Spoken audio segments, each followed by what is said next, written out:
وای شوړه ده شوړه د پارلمان پیسې دي مړه د پارلمان وکیلان خواځم دې ته ضرورت نه لري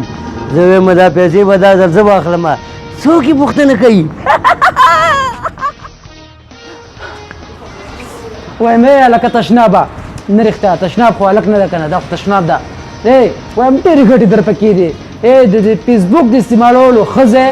سوچ در پکې ښه کېږي او دا ځل د غلو نیولو لپاره هم ښه ثابت شوې وایم زنده باته زم چې خپل قمندان د غلا په تور درته ونیسمه څنګه غلا کوي زه فیری یم او دی به غلا رانه کوي پیسې وایي دا دومره ډېرې پیسې وایي دا پیسې خو ما په اول ځل ولیدلې یاره پیسې نو څه ظالم شئ په دا پیسې باندې څوک دوبۍ ته ځي څوک لندن ته ځي څوک امریکا ته ځي او مړې تا پیسې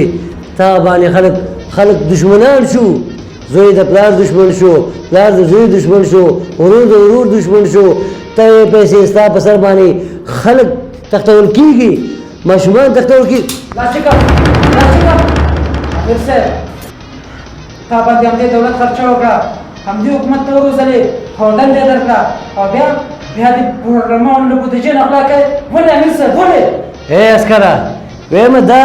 د وکیلانو پیسې دي ټول عمر وکیلانو غلا کړي دي او که نن ما غلا کړه نو څه چلو شو او بیا ته څوک یې چې د ما نه پوښتنه کوې وروشه زما د مخې نه لرې شه قمندان صاحب ستا په شان کسانو ته قمندان ویل هم ما ته شرم ده او پاتې شو د غلا خبره هېڅکله به هم رانه دا پیسې ونیسې ځکه چې زه په دې وطن مین یم دا خاوره او دا هېواد زما مور ده او څوک چې وطن سره له خپلې خاورې سره جفا کوي له هغه نه غټ بې غیرته نه وي والکه که غواړې چې ځان جوړ کړي که نه نو ما پرېږده او دا 15 میلیونه پکې ستا شوې او خبره یې په دې ځای ختمه کړه نه مې د پکار ستا دا د غلا پیسې صبر چې تا پسې وکیل صاحب راوغواړم وکیل صاحب اورې ته راسه که نه دلته د عبدالرحمن راغی موږ افسره هو همغه تېره پزه یې چې ده همغه ګوره وکیل صاحب دا خبر درته کومه زر ځان ورسوه د پارلمان له بودیجې نه 10 میلیونه روپۍ پټولې ګیر کړی مې ده صاحب ثبوت سره مې ګیر کړی لاس په لاس زر راشي زر کوم دی څوک دی دې ته وګورئ کوم دی خدا دی که نه هغه د وکیل صاحب دا دی دا رانیسئ دا دی وم دا ده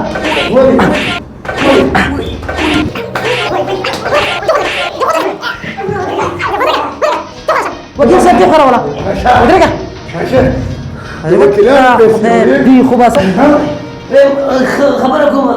وکیل صاحب څه شي خبره کوم مې ویل دوه منټه ته راشه که نه چېرته راشم دا سر مې کار دی ضرور کار دی مې 2 منټه ته راشه لاړ نه شي وکیل صاحب ګوره وکیل صاحب څه دي ګوره ما ویل چې تا خو دلته زه مقرر کړم که نه پوه شې او بیا دا غلا هم را باندې تا وکړه نو بیا دې زه ولې ووالم چپ شه دم پیریا خوله مې لاس کې د عسکر به رامنې خبر شي او دواړه به ما بس ته بیستو کې دا چپ یوازې زه د سمزمه غوندې یو څو وکیلان به غلی ډېر خلک هم پکې شته په خوله لاس کې دخلی شه چې عسکر رامنې خبر نه شي په بیستو کې به زه ما بس ته سوال درته کوم پوه شوې وایم که زه بندي شوم که نه اولا کله نه خلاص شي تا مو زه خیمه اوس وایم چې دا هم زما ملګری دی خدای والیا باور وکړه یو کال بعد یې راوباسم او چې راووتې د خیره که نه ښه ډېرې پیسې به هم درکړم او په داسې ځای کې به ورته وظیفه پیدا کړم بې تخم مه کوه د سره نه ولاړم د قاضي نوم زه بیا پوهېږم که نه پوه شوې او که نه ژمنه خو ده که نه ګورې هغه بل ځل د عمران رشپت اخیستی و پوه شوې او ګوره دا ځل به رانه رشپت نه اخلي او که رشپت دې واخیسته نو بیا خو پوهېږي که نه چې زه بیا چا ته وایم عسکره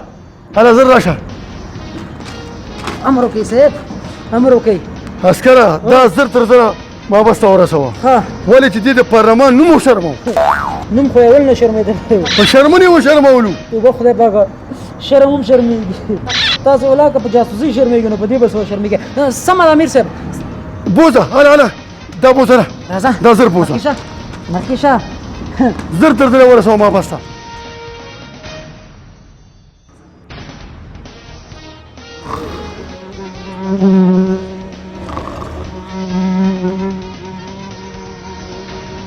کشه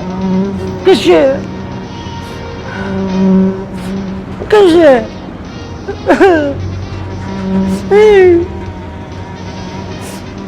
دومره غټ غل مې حکومت ته ونیو او بیا ما هغه عسکر هېڅ ترفیع رانه کړله انعام یې رانه کړه چا تشویق نه کړم رښتیا هم دې ملک کې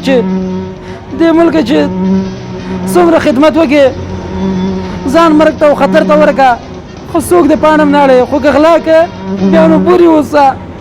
کش لرې بازا بول مه کوه ګوره که ده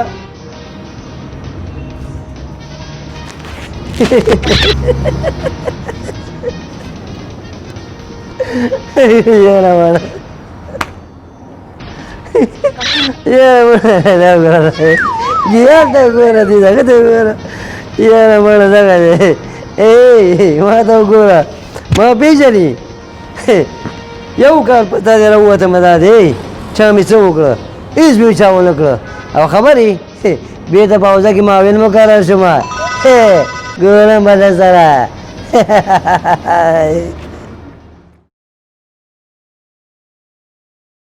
هغه پولیس ساتنمن چې د ملي شورا له خزانې نه یې د میلیونونو افغانیو د غلا قصد درلود ونیول شو د ولسي جرګې یو شمېر غړي وایي د شنبې په شپه دغه افسر د ولسي جرګې مالي خزانې ته ننوتی و خو د یو پولیس لخوا یې مخه نیول شوې ده د ولسي جرګې د مالي او بودیجوي کمیسیون غړي زاکیه سنگین وایي باید د یادې قضیې په اړه څېړنه وشي که چطور تا اونجا رسیده و زمینه چطور برش مساعد شده این باید مورد سوال است باید این موضوع را